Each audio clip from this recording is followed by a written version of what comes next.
It's the Global Thought Leader Insights. Brilliant thinking implemented. Brought to you by Internal Consulting Group. I'm Mark S.A. Smith. As a leader of your company, you must stay on top of your industry or risk obsolescence. This can be a daunting task. Get ready to solve your biggest challenges and learn how to capitalize on your biggest opportunities after this. Executives depend on external advisors to fill knowledge and experience gaps, to help them make a case for change, or to have an experienced mind audit their thinking. Internal Consulting Group brings together a wide range of proven thought leaders from around the globe and makes them available to you. Get access to insights, advice, and the tools you need to succeed. Learn more at internalconsulting.com. Our guest today is a repeat, Stephen Hewitt, CCXP FIC founding director at iCustomer. He is the author of The Customer-Centric You, People Centricity, and Customers Are the Agenda.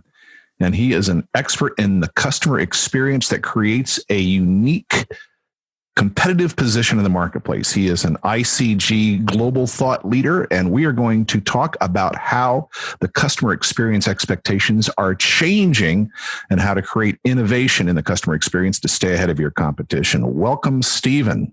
Thank you, Mark. It's a pleasure to be here again. Let's dig straight into what has changed since we had a conversation a little over a year ago about customer experience and what customers are expecting. Sure. This is a rapidly moving marketplace, and we talked last time about Kano. So just to remind you, listeners, that's the principle that what is new and exciting today becomes a need or a mandatory requirement tomorrow. Indeed. Kano, spelled K-A-N-O. Just so you can find it, the Kano principle. And indeed, and we're finding this is happening faster and faster and faster. Where at one time was a nice to have is now a must have if we're going to keep customers engaged. Yes, and that, as I probably mentioned before, so my own approach around needs and wants means that wants become needs much faster. And when Kano created this piece of research back in, I think it was the 90s, there was a reasonable period of time between a want becoming a need. And as you said in your introduction today, that's accelerated dramatically. We're dealing with clients where they've made a substantial investment in what they see as an innovation, expecting that innovation to put them in a good place for maybe a couple of years and maybe 3 or 4 years. And on occasions within months, that new piece of innovation they've done has suddenly become a mandatory requirement of the service or the experience that they're providing. Indeed. Mandated is a really good way of saying it because customers absolutely insist on it. As of about a week before the recording of our conversation in the United States, Amazon announced that Prime members are going to be getting same day and next day delivery in a substantial portion of their service area. What that means is, why would you ever go to the store to buy something you can get from Amazon? Because you can hit your smartphone and have something delivered within the next 24 hours. Yeah, right, exactly. And so how do retailers compete in this environment of the endless aisle? Get anything I want and almost instant service. I can get it today, maybe tomorrow, and almost infinite customer service. If I don't like it, they'll take it back. Yeah. So here in the UK, Amazon have had that service in place for a couple of years now. And it's a very compelling proposition. I don't know how well known it is in the US, but we're having, a number of retail failures here in the UK with big brands that have been around a long time because they're finding it difficult to compete in this space. Mm-hmm. And even when they have the muscle to compete, so I have a client who's a national retailer here in the UK. They produced a service which allowed you to have same day delivery. So it was a brilliant service. You can order as late as 6 p.m. and have the goods delivered to you before 10 p.m. that day. Wow. Same day up to 10 p.m. Wow. Yeah, that is absolutely. It's an amazing service. We monitor their customer feedback, and to do that, they had to make a very significant investment in their logistics process. Mm-hmm. But what we know by listening to their customers is that literally after somebody has used the service 3 to 4 times, that's no longer a wow, as you just said. It's a mandatory element. And we know that because customers will complain if they can't get the goods the same day, or the item isn't on that, what's called fast track assortment, and that becomes a problem. So it's a good example of, despite, multi-million pound investment here in the UK, that innovation can be washed away very quickly by customer expectation. So you asked the question, what can you do to compete with that? I think what we're learning in customer experience is that the big new battleground is emotion. It's connecting to your clients. Again, this is kind of common sense, but it's connecting to your clients in a way that you're leaving them with a warm, fuzzy feeling. And there are a number of very discrete components that can be broken down into. Well, yet emotional connection to customers has been shunned and even avoided in the past. This concept of business is business and friends are friends, and we don't really want to mix those two. So we're making a pivot from a cultural standpoint if we're going to be embracing an emotional component to our vendors. Are we going to get to the place where after we order a pizza, we say, "Love you, bye"? Well, I'm not sure we're going to get to that place, but you're right to say that the emotional element has been played down. Why is that? My opinion is because it can't be, up until this point, people have found it difficult to break it down into some nice components that fit into a business process. Well, I think that's part of it true. And Stephen, yet another piece of this is we like to have emotional components be genuine. And the moment that we have emotional components faked, well, except for the movies and amusement parks and some of my girlfriends, it gets thrown out. So, all right, I want to hear what you can say as far as how do we get emotional connections with customers? How can we do this and keep it authentic? So I think the first thing is you have to ensure that you don't create a negative emotion as part of your service. So we come back to, what is my speciality, which is this whole needs and wants approach, where a need is described as something that if you don't deliver it, the customer will say that you're failing them in some way in terms of the product, the experience, or the service. So, the worst possible emotion you can generate is a sense of failure and being let down. So from a practical point of view, you have to have defined those needs in the context of the customer expectation in your business or your sector. And you must deliver those really well as you can. But here's the thing, at the lowest possible cost, because as we've just said, these are basic needs. You will not get a positive emotion, but you will avoid a negative emotion. So what that means in essence is you'll never get patted on the back for delivering needs really well. But really what we're talking about here is hygiene. It's fundamental. Keep the emotion clean like you keep your shop clean. Yeah, you can't begin to build a positive emotion until you've ensured there are no negative emotions in the interaction. And I call them needs. You can call them hygiene. It doesn't matter. It's the same thing, and you should know what they are. You should define them, and you should measure them for your business. And do you know what, Mark? So many businesses don't. Yeah, they don't. I think they know what they are, but they don't. They assume that intuitively they're doing it, and that's the first big learning point. Now, if you can do that, and you can be sure that you're not creating negative emotion in your interaction, in your service, in your product, then you can start to look at the small number of things. And you know me, I love simplicity, and it is literally a small number of things that generate positive emotion. So these are the things that you need to invest in terms of innovation, in terms of relationship. And it is possible to create a relationship, even if you're a retailer, for instance, that has a 7-year cycle, maybe in the furniture market.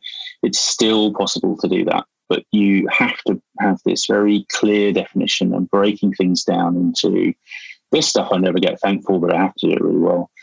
And I have to do it as cheaply as possible. Hygiene or needs. This stuff is all about innovation around wants. And I also need to know how quickly a want becomes a need. So the example I gave you just now, where multi-million-pound investment in logistics, it's a great thing. Customers do appreciate it, but it's rapidly becoming a hygiene or basic need for that particular brand.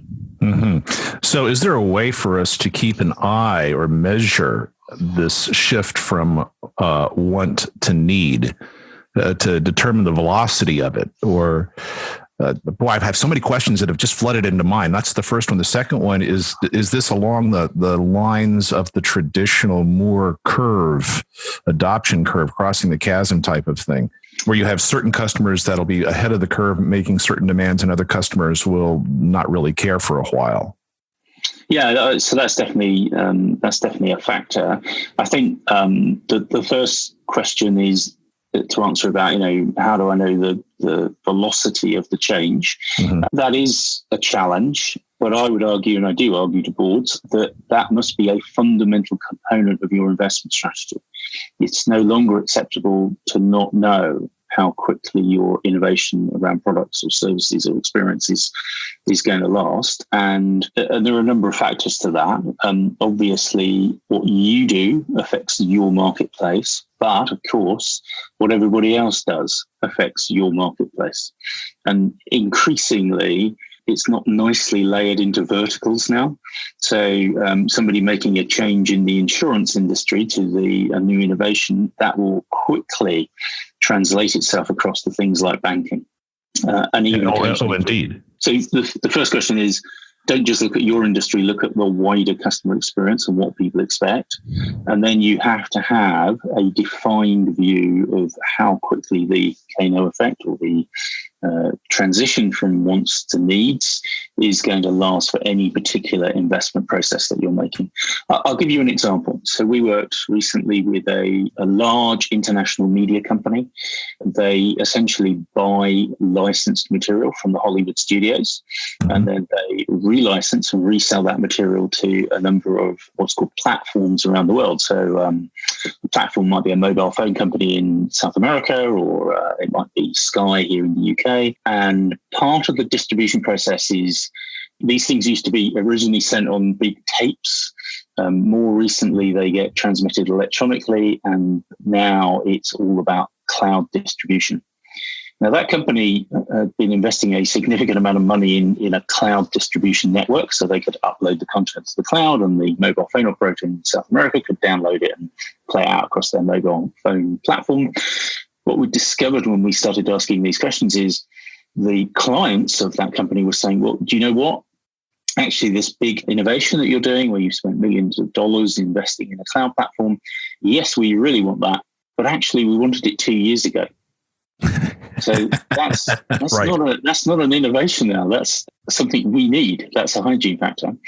And then, of course, the next question they ask is, so what's the next piece of innovation you're working on? And the company, of course, has to say, well, what do you mean? We're still working on that cloud platform. We haven't got anything else in the pipeline. So here's an example where, again, understanding the simple relationship between needs or hygiene factors and wants has a far-reaching impact on your investment and strategy for a business. So here's an organization that believed it was going to deliver something that people wanted, but in fact, it already transitioned to a need, and they had nothing else in their development pipeline. Well, I think this is a great example of the classic innovator's dilemma on steroids, where the customer expectation outstrips the R&D capacity of a particular company. And what I expect is going to happen is this is going to substantially shorten company lifetimes if they become devoted to a particular technology development without really considering what the customers are going to want next. And we're going to have to get really good with our crystal ball to figure out what customers want and how quickly they're going to want it. I think another piece of this too, Stephen, is that generationally, as we're bringing now the Z generation into play, the Z Gen can now sign contracts. Exactly. And they have a very different view of the planet, and their expectations are very different because for them, technology is embedded in their bodies. Just they grew up with a mobile phone in their hand. From the time they were teething, a lot of them cut their teeth on a mobile device, literally, not just figuratively. And so we have generational pressures that are really going to drive interesting things at an accelerated rate. And I tell you, baby boomers can't even expect to keep up. Gen X is going to pedal very fast. Millennials might be able to keep up, but there are so many new pressures now on the expectations of customers at an ever increasing rate. And it's going to require completely different development strategies and go-to-market strategy for us to keep up. What are your thoughts? Yeah, again, I couldn't agree more. I have a 4-year-old grandchild who constantly tries to swipe left on my television set. So doesn't actually, just leaves a finger mark. But anyway, but again, you're right. So look, I think, and this is the advice I give to clients, there's a fundamental issue. So it is now a critical factor that you stopped trying to invent internally. And what I mean by that is that it's no good anymore sitting in a back office going, do you know what, this is the next greatest thing that we're going to produce for our customers. And so many organizations still do that, believing that they know best. And of course, their views always skew around their own internal thinking. You have to start that process by listening to your target market segment. And then you have to be clever and take those views and create the new exciting thing. And I'll quote I'm not sure if it's an apocryphal story or not, but I'll quote the Henry Ford thing where he said, yes, if I'd have asked my customers, what did they want? They would have said a faster course. Indeed. And no, we can't prove that he ever said it, but boy, is it a worthwhile story. It's a great story, and it does illustrate this point perfectly because what did he do? Well, allegedly, he created a car, and I think this is a great analogy for our time. So Indeed. we absolutely do have to listen to what customers are saying. They probably won't have the answer, but they'll have all the clues that lets you create the answer. But many organizations are missing that first vital step, and they start the development process internally. I have another client here in the UK. It's a financial client.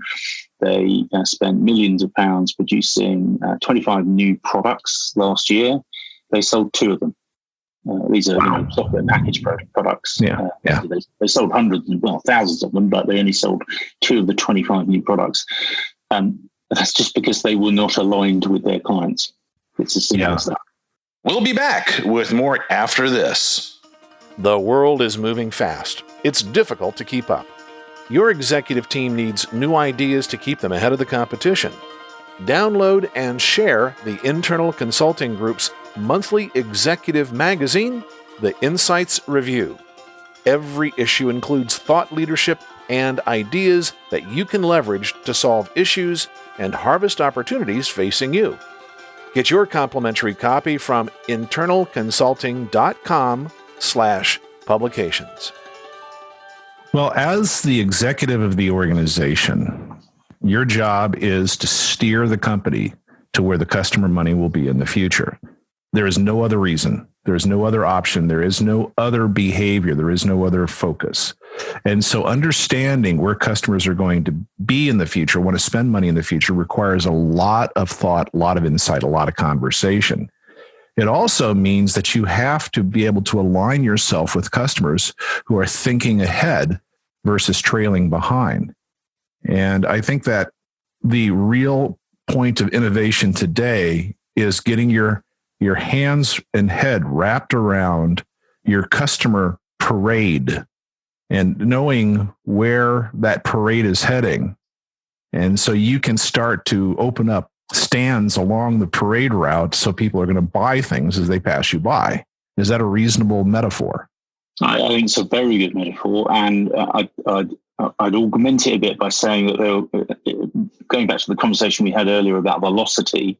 Mm-hmm. So if you're really clever, you'll realize that the bus has already left or the gate's already closed on a number of those near future innovations. You simply don't have time to catch up. So forget those and try and leapfrog ahead over those and get to the next thing. So Stephen, I want to get to that. But what this means is that the concept of market chasing, which is one of the 3 horizons of innovation, is starting to close. Oh, absolutely. I think it's probably already closed. That's a big deal.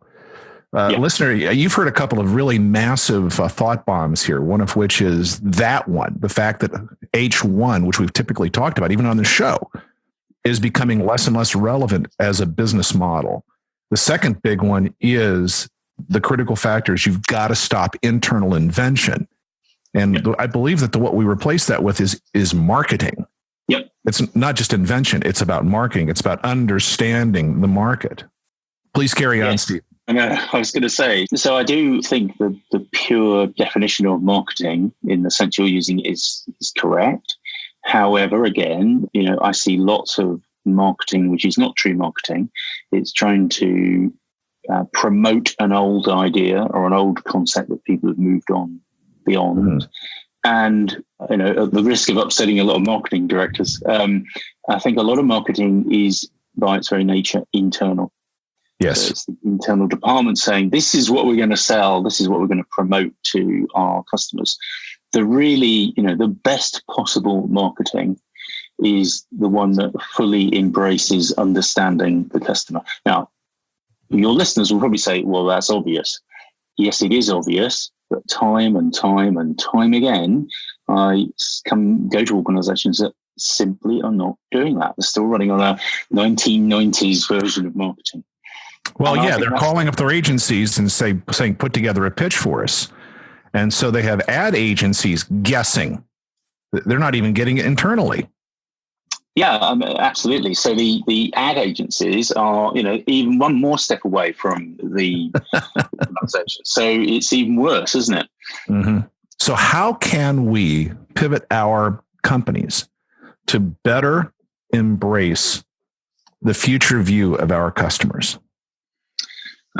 So I think there are these very simple steps. I think that the first thing is you must have defined and structured and measured how well you're meeting customer needs, because that's the fundamental building block. If you don't have that, you can't move to understanding the future and innovation. And let me point out, that's your area of expertise. That's what you do for your clients. Yes, that's right. Yeah, we go in, we help them define, structure, and measure how well they're meeting these hygiene or basic need factors. Mm-hmm. Once you've done that, you can create clarity in the organization about where is innovation, where should it be going. Is stuff that we have in our current innovation pipeline actually just a late delivery of a need? And you can understand that by listening to what your customers are telling you. And therefore, what's the genuine innovation? And the points we've already raised, which is, don't start with an internal view, start with the external view, and then enhance it with great people who understand the industry. And then also, you must know, if I'm starting out on an innovation project, how long have I got before that is no longer innovation and it's just a hygiene or a need factor? I love it. What that brings to mind is this question of what is the statute of limitations on thought leadership? It's getting shorter and shorter and shorter. Absolutely. It's accelerating. And, all this stuff we heard in the noughties about, agile development and all that, boy, is there never a better time to apply it. Mm-hmm. So if you're not already on that bandwagon, then you're probably already too late. Mm-hmm. Yeah. There's too much inertia. And we have to almost be like butterflies from a developmental standpoint. Yeah, although I think it is still possible to have a sensible, structured approach, but only if you follow those simple steps we just talked about. Great. So we have to define, structure, and measure customer needs, essentially the hygiene. Those have to be in play. Otherwise, we don't even get to bring innovation to those customers. Yeah, you don't have permission to innovate to those customers. Oh, man, what a beautiful way of saying that. So now we have some clarity in the organization about where we're headed. And then we take a look at the pipeline and understand where we are with our innovation. Are we late? Are we on time? Is this genuine innovation? How long will this innovation be considered innovative? And then putting together the agile systems that allow us to have new offerings that are going to be of value to our customers as their view of what's interesting and important changes. Yes, exactly. Sounds simple. I don't think it is. Well, one of my other favorite sayings is creating simplicity is often hard. But I absolutely fundamentally believe it is the new thing. It is a vital factor in surviving and creating a sustainable business going forward. I get quite passionate about this, and I think many organizations simply do not understand the seismic change in the marketplace. And I hear lots of CEOs talk about, well, of course the customer is important to us, but unless you can practically do these things, I don't think they really realize how important they are. Indeed. And well, that cushion that we had for years and years and years, because you only could get Henry Ford's first car in any color you wanted as long as it was black, those days are gone. And exactly. So there's so much competition, so many choices, so many different ways of getting the job done, so many different accelerations of cultural shift. It's just absolutely fascinating. So how about some examples of some of the things you've done for your clients in taking them through this journey we just described to our listener? Let me give you some examples of an organization which has failed to meet the basic needs, first of all. That'll work. And then we can look at one that's thinking about... We all have train wrecks, so tell us a train wreck story. So here in the UK, we have a popular trend in the last 5 to 6 years has been the introduction of upmarket burger restaurants, which are, a luxury item. They're a proper restaurant as opposed to a McDonald's. And we've seen a number of these chains grow. We recently did a piece of work for one of those chains. They expanded from about 10 restaurants in the London area to over 100 restaurants. Big. Across the UK. It was a very rapid expansion, and that's because there was a demand for their services. However, they then started to see a quite dramatic fall off in revenues, and they asked us to come and help them and understand why that was. So there were a number of items. One item that sort of stood out as part of understanding their needs of the customer was the fact that the pricing approach they had was the same in London as it was in Scotland. And as you may or may not be aware, pretty well any restaurant can charge a lot more money in the West End of London than they can in other parts of the country. Yeah. Now, the Scots are known to be thrifty. They are, yes, indeed. It wasn't just Scotland. But one of the fundamental things that came out was that the management team at the time had focused all their efforts on the environment of the restaurant. So they were making the environment look swish and great and welcoming and comfortable to be in. And these are all very good things. But what they missed was that the customers were saying, well, that's great, except I can't justify the value in my local region of the cost of your meals. Mm-hmm. Now I want to be clear here, that's not price, that's value. That's right. So they knew they were going into an upmarket burger house. They knew they weren't going to pay the price they would pay at McDonald's. It was just a bit too much. So they'd failed to understand that as a fundamental need of their customers. I have to feel that the value of this meal, in the context of where I'm eating it, is really important to me. And the fact that you've got really wonderful decor and it's very exciting and it's a great place to be is good, but it's not good enough. So that was a classic example of a needs failure. So no matter what innovation they did, that wouldn't make any difference because they were already failing to meet a need. Therefore, they'd lost that permission to innovate for the customer. So that was one example. In terms of actual innovation, so I'll go back to the media organization I was talking about earlier, who were busily investing in their cloud distribution platform, which was probably about 2 years too late. So what they were able to do when they realized that was the case, so they did two things. They accelerated the development of the cloud platform because it had now become a need that they needed to deliver to their customers. But the other thing they did was they started talking to their global clients. And this is a B2B example, but it works just as well with B2C. Mm-hmm. They started talking to their global clients, the people who played out the content, asking them, what is it you actually want from us as a service? A number of their global clients came back and said, well, you know what it's all about for us? It's all about stickiness of subscribers. So if I have a mobile phone with a mobile phone network, I want to try and keep them with us. That's just common sense, right? That's right.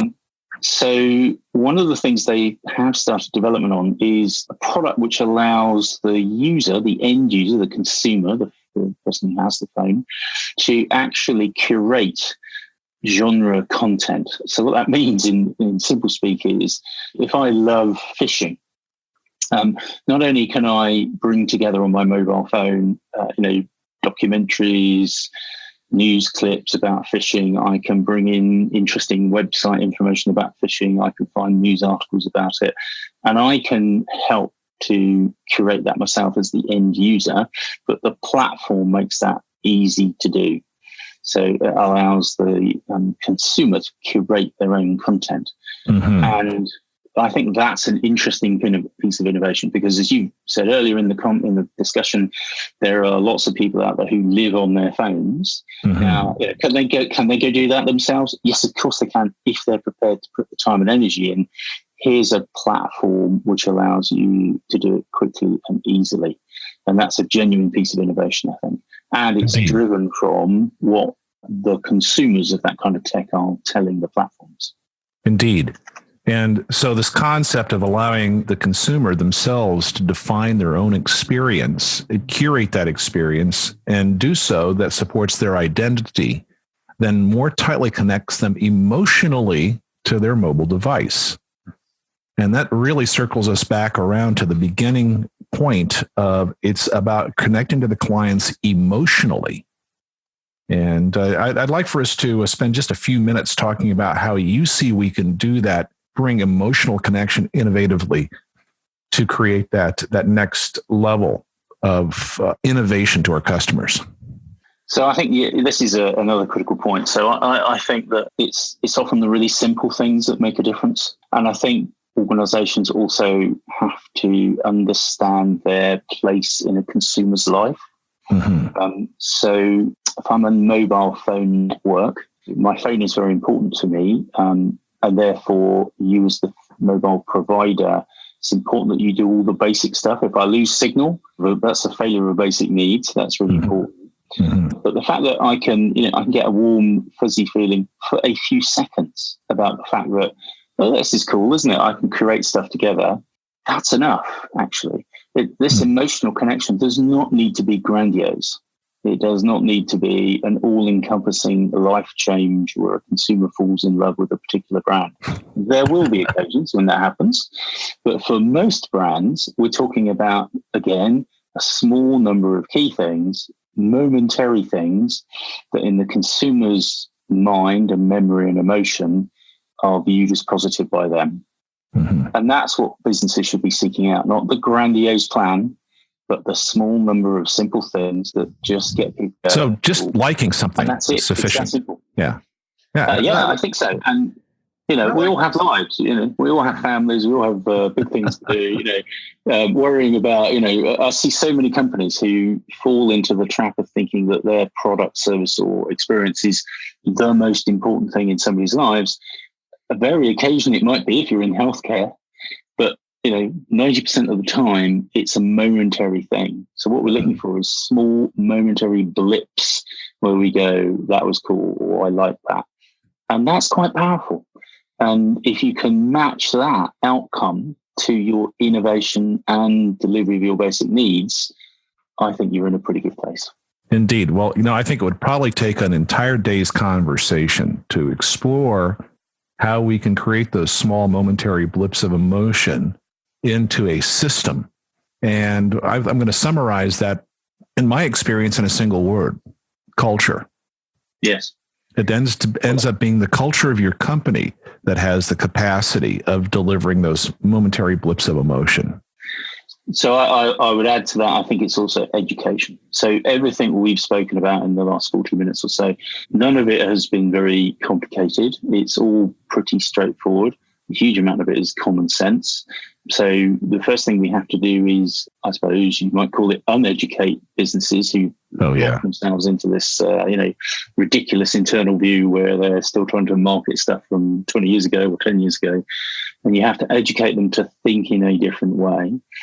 If they think in a different way along the lines we've just talked about, meet the needs, understand the wants, and do some, interesting innovation that give these momentarily positive emotional moments, actually, that's a great foundation to start, because everything else you do in a business can be designed around that. And you can put process in around it, but it has to be around this new cultural mindset. All right. Excellent. Stephen, what a great conversation. I'm certain that our listeners are going to be doing some rewinding and note taking, as I've taken lots of notes in our conversation today.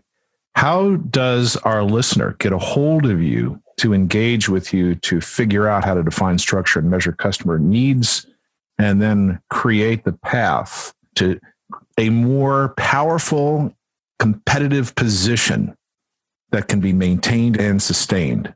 Sure. Okay. Well, if you're in the UK, you can go to www.icustomer, or one word, .co.uk, and you can reach me through that website.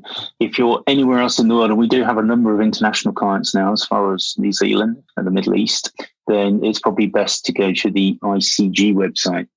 So if you want to look it up on Google, it's ICG Australia, and you'll find links within that website to me and my email address.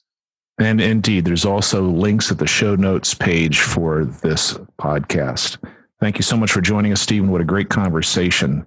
And thank you for being an extraordinary global thought leader for the Internal Consulting Group. It's a pleasure. It always is. That wraps up this episode. Go to internalconsulting.com/global-thought-leaders to listen to more shows, download the transcription from today's show, or to contact today's guest. If you like the show, share it with your executive team and review us on iTunes. This is Global Thought Leader Insights. Brilliant thinking implemented.